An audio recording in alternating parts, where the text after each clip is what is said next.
I'm Summer Morris, CPA, ex-corporate accounting girl and health coach turned CEO of a multi-six-figure business while helping others build financial security, healthier habits, and a better quality of life. It wasn't that long ago I lacked the confidence, the right plan, and time to focus on growing my small but mighty business, while also having time for healthy activities I wanted to pursue away from my desk. Fast forward past many failures and lessons learned, and you'll see the healthier business and lifestyle I have today. One that changes lives while giving me more freedom than I ever thought possible. I created the Fit to Endure podcast to share simple, actionable, step-by-step strategies to help you do the same.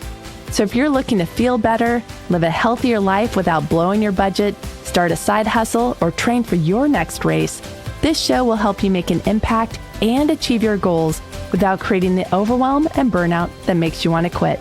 You ready? Let's get started. Hey guys, welcome to episode 12 of the Fit to Endure podcast. How are you? How's your week going? For me, mine's going pretty well. Lots of accounting work, coaching clients, and usual in between of training for the triathlon and all the other good things. And so speaking of training with the triathlon, I've been doing quite a few drills, swim drills that my online swim coach has given me.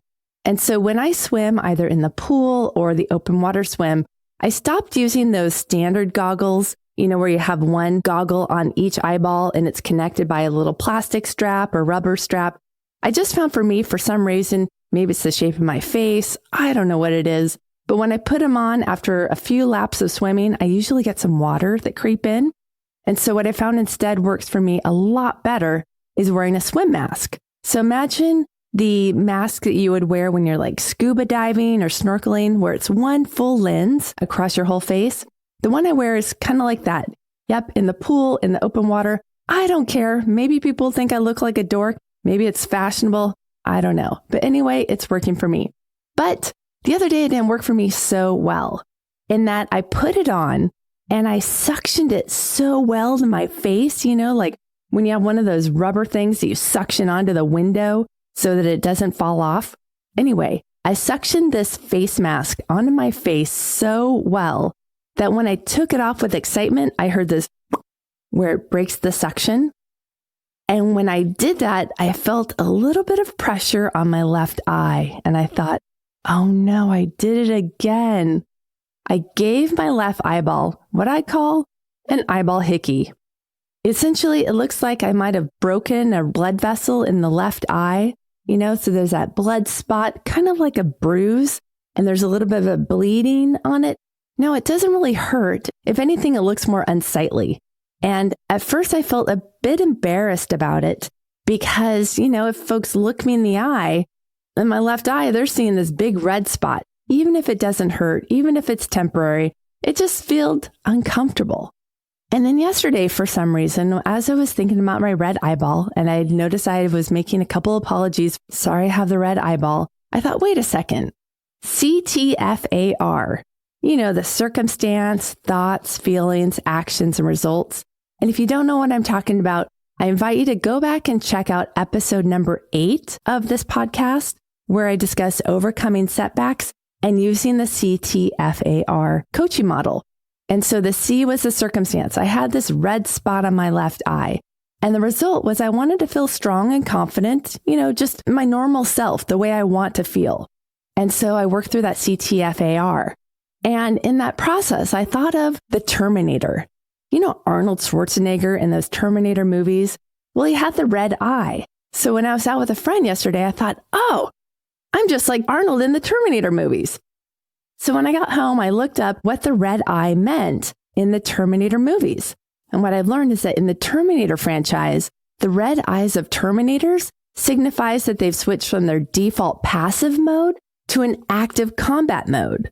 So I thought, what if I can use the red eye that I'm experiencing because of my goggle issue, that I'm transitioning from that passive mindless mode where we're just living and doing whatever we are doing in default, to an active mindful mode, that I'm living with intention, that this red eye is here to remind me of living in the present moment and doing what's going to help me move forward the best. All right. Back to the podcast. I know I drifted away for a moment. As some of my friends say, I have a lot of words. So I've received a lot of good feedback lately on this podcast, on the Fit to Endure podcast. And all the folks say, thank you so much for that episode. I really felt like you were talking to me because I'm experiencing that right now.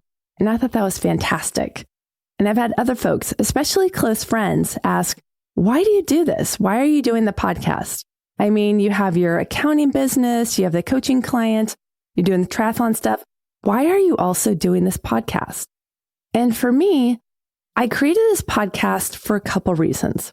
The first is that I truly believe in the power of coaching, that I have had coaches myself, and that without those coaches in my life, I wouldn't be where I am today, and I've overcome a lot of the things that I've overcome. Second, that I know that a lot of folks might not understand what it's like to work with a coach. And so I was hoping that this podcast could provide them with an opportunity, a bit of like a sampler platter of what it is like to work with a coach. Speaking of samples, so yesterday I was out with a friend, and while we were out shopping, there was this little booth and they had these samples of snacks and these 2 bags. One of them was vegan pepperoni bite snacks. And it had these like pizza bites, those frozen pizza bites I can remember as a kid. And they're like these little square things. You pop them in the oven and apparently they come out and taste like pizza. So anyway, this little bag of vegan pizza bites that apparently are supposed to taste like pizza. And so my friend said, oh, you can have this. I'm not vegan, so I don't want them. And I'm like, okay. So later on that day, I crack open that little bag of snack and I start popping them in my mouth. And he goes, those smell pretty good. Let me try one. And what did he do? He took one out, put it in his mouth, chomp, chomp, chomp, chomp, and said, it's not so bad. What did he do next? He went back for some more. So, with this podcast and why I'm doing it, it could be something where you're like, this isn't for me. But then you give it a little bit of a try and you go, it's not as bad as I thought. Or, that is pretty tasty. I do like that. And what's really rad is we're at episode 12 right now. And so just for a little context, here's some fun podcast facts for you. 90% of podcasts don't make it past episode 3. And 90% of those don't even make it past episode 20. So what does that mean? A podcast that reaches episode 21 is in the top 1% of episodes produced. What? So that means that being in episode 12 right now, we are over the halfway point of being in the top 1% of episode producers. How crazy is that? And that podcasts that stop releasing new episodes are referred to as pod faded. Pod fading is a common occurrence.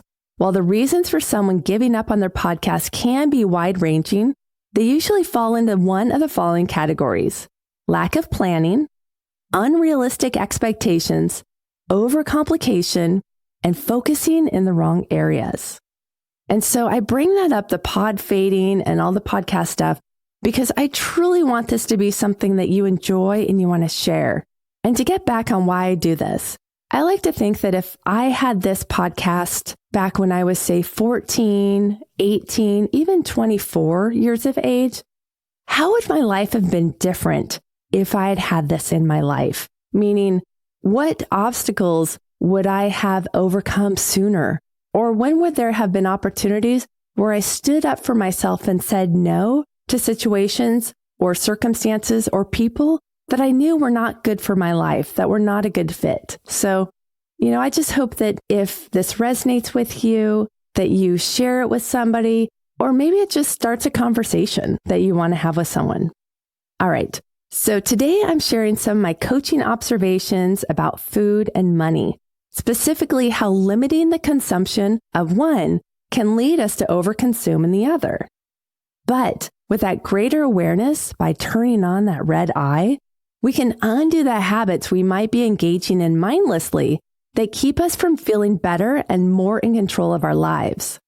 Now, as a certified public accountant, money coach, and health coach, it's not uncommon for me to ask someone about their relationship with food during our initial money coaching conversation. And you might be wondering, why would I be interested in somebody's eating behaviors when they came to talk to me about money? Or why would I ask you what your spending habits are if you came to me for coaching on how to sleep better, or how to overcome overeating? Well, because food and money issues are often interrelated. They are the two most common things we turn to help ourselves feel better.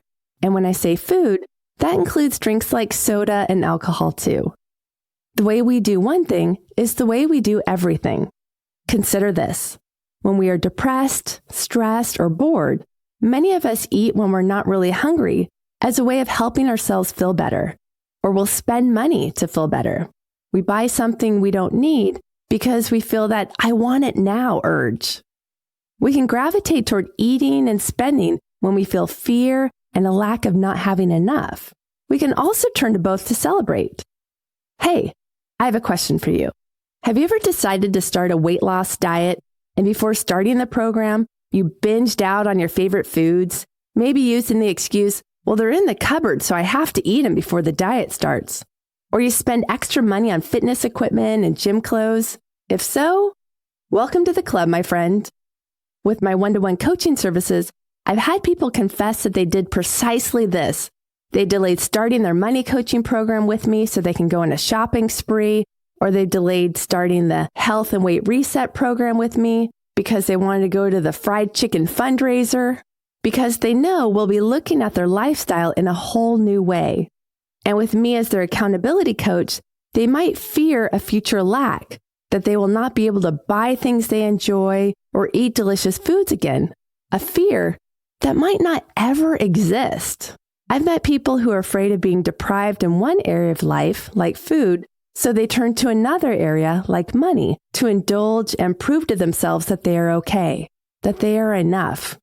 I remember doing exactly this back in my 20s, and I'll tell you about it after this brief commercial break. When dieting and stress become unmanageable, try evidence-based tools to tackle weight loss and feelings of overwhelm in a healthier way with the Health and Weight Reset. This online group coaching program includes a simple, done-for-you eating, movement, and stress management plan, plus evidence-based tools, support, and accountability. This program is not about counting calories or portion control. It's not about buying special potions or packaged foods. It's about learning what works for your unique body and mindset and what doesn't, so you can feel better, have more energy, and become a better, healthier version of you. The program is risk-free with a 100% money-back guarantee that you will feel better after completing this program. Learn more at summermorris.com/reset. That's summermorris.com/RESET. Welcome back. So back in my 20s, and after gaining some added weight, what my friends would call the comfy weight once you're established in a relationship, and accepting that I couldn't eat anything like I used to be able to in my teens, I decided to go on a very strict diet. Yes, it was bland and depressing.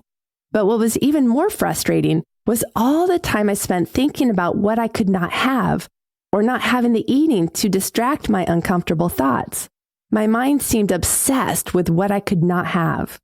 I could no longer make my habit of distracting or numbing out with my favorite foods the way I dealt with stress, anxiety, or loneliness. So what do I do now if I'm not eating my feelings? Well, I walked to the local mall and went shopping. I figured if I couldn't consume the calories, I could use that nervous, can't sit still energy to shop for some clothes that might help me feel better. Clothes I couldn't afford, so I'd pay with a store credit card and rack up that credit card debt. Sound familiar? If so, you're not alone. Left with a shopping hangover and bills with big interest rates, I would end up feeling worse than when I went to the mall in the first place. But fortunately, I learned how to escape this habit loop and how to pay off that debt and resist the temptation of having it happen again, which many years later inspired my coaching services and have baked into my Health and Weight Reset program and my Steady Profits and Consistent Cash Flow programs. Because I believe strict diets don't work and strict budgets don't work either. If you've ever gone on a diet and lost weight only to sabotage your efforts and gain the weight back, this can happen with money too. I've had new money coaching clients tell me of their prior success in paying down big chunks of debt, only to swing the other way and incur more debt which I call returning to their comfortable baseline. That even though success can sometimes feel exciting, it can also feel scary and temporary. We then sabotage our situation and return to our comfy place. More fluff, more debt. It's not the result you truly want, but it's familiar. It's comfy. When we're not distracting ourselves with food or money, we're, left with our thoughts. And those thoughts can be mean and judgy and tricky when we haven't learned how to manage them. I noticed those mean, judgy thoughts coming into play when I popped off those goggles too soon and looked in the mirror and saw that red eye. Oh, this is embarrassing, I first thought. But wait, what if it's the Terminator eye? What if this was a way of reminding me to focus on the task at hand?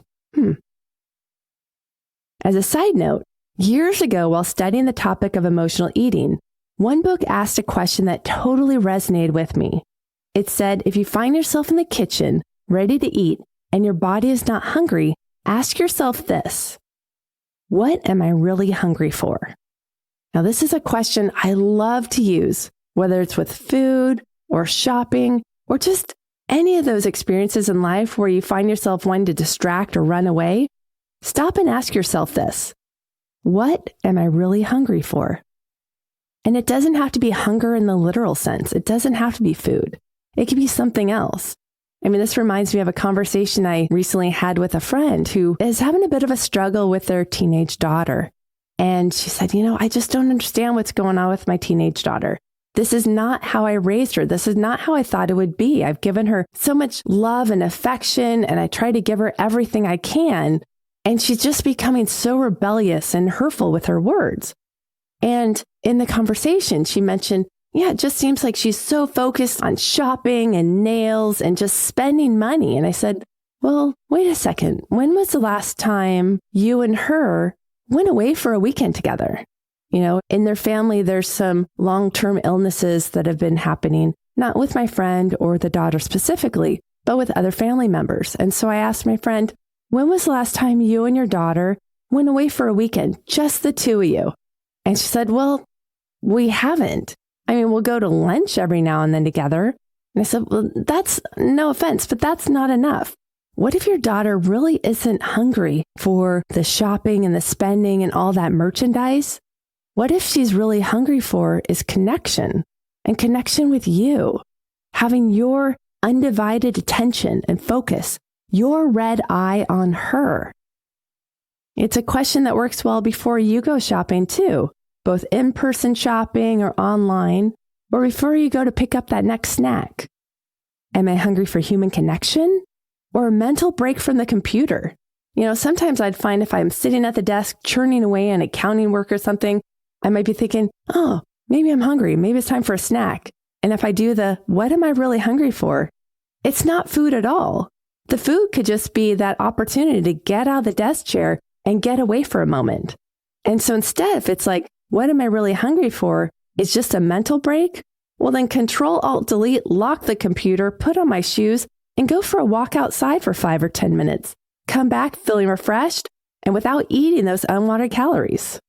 Am I craving a certain food right now because it's how I was comforted as a kid? My big one was peanut butter with my grandmother or peanut butter and chocolate with my dad. I wondered if my dad was really craving those Reese's peanut butter cups because maybe his mom, my grandma, would comfort me with the same peanut butter. So fun to think about that stuff.